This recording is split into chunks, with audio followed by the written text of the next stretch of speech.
নুরুদ্দিন গভীর রাতে স্বপ্ন দেখে বাদশা নুরুদ্দিন, দয়ার নবীর লাশ নিয়ে যায় দুই কাফের বেদিন, দয়ার নবীর লাশ নিয়ে যায় দুই কাফের বেদিন।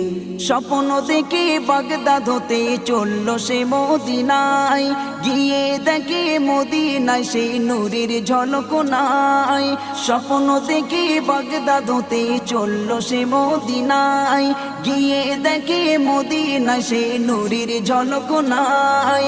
অন্ধকারে চেয়ে গেছে মদিনার জমিন, অন্ধকারে চেয়ে গেছে মদিনার জমিন। স্বপ্নে দেখা সেই দুটি চোর খোঁজে সারা দিন, দয়ার নবীর লাশ নিয়ে যায় দুই কাফের বেদিন। গভীর রাতে স্বপ্ন দেখে বাদশা নুরুদ্দিন, গভীর